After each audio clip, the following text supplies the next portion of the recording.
Okay, so in this in this section, we're going to look at exponential functions and how to find their derivatives and integrals. And so we'll focus on the natural exponential function, which means we're looking at base e. And so let's start with the derivatives.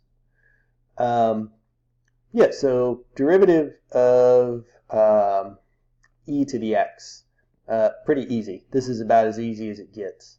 The rate of change on the exponential function is the same as the function itself. So it is its own derivative. You can see that here. Derivative of e to the x is e to the x. And in number 2 here, you may have to use the chain rule. So this idea, pretty easy. So in this first example, do the derivative of e to the 2x minus 1. Right, we're just going to rewrite the function because the exponential function is always the derivative of itself. But this is the inside function, my exponent. And so if you want to think of that as u, and the derivative of that is 2. So yeah, in terms of u, 2x minus 1 is u.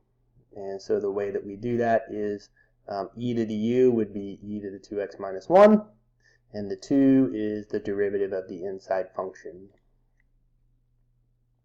Same idea here. We're going to rewrite the original function, e to the minus 3 over x, and then we would need to separately think about the derivative of minus 3 over x, which you can verify as 3 over x squared.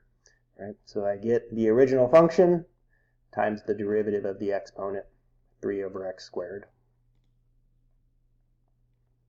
And yeah, you can sometimes you can simplify and write these answers a little bit differently, but both ways here are equivalent.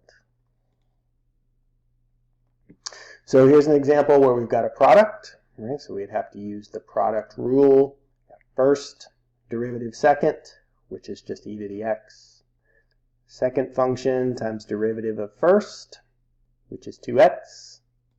And then you can simplify. Both terms have a common e to the x. Both terms also have a common x, so we factor that out. And leaves us with x plus 2 in parentheses.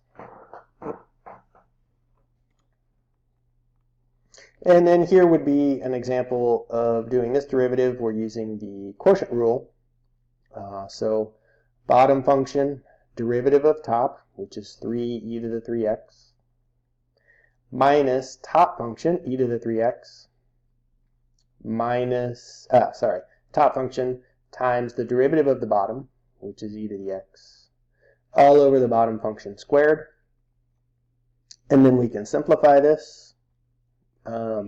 Multiplying through and removing all the parentheses, we end up with this expression. And this guy here and this guy here are like terms. Right? This guy here are like terms.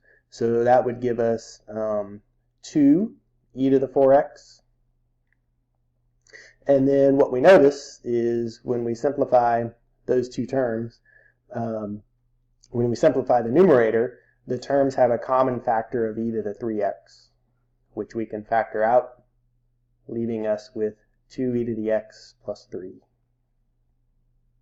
And so this is the simplified version of the answer. Okay, so if we know that the derivative of e to the x is e to the x, then going backwards and thinking about the integral would be exactly the same. Integral of e to the x is e to the x.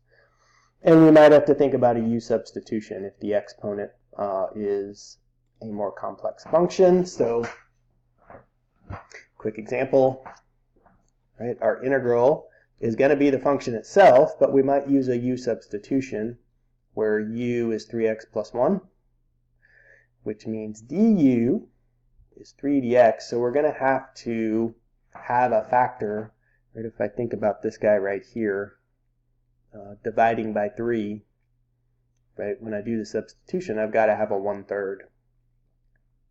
Right? Got to have a 1/3. So the way that's written here is that there's an extra factor of 1/3 out front, and then 3 dx, well, that's the same as du, right? And so now I can take my antiderivative of this guy, which would be e to the 3x plus 1, and I need the factor of 1/3 out front, right?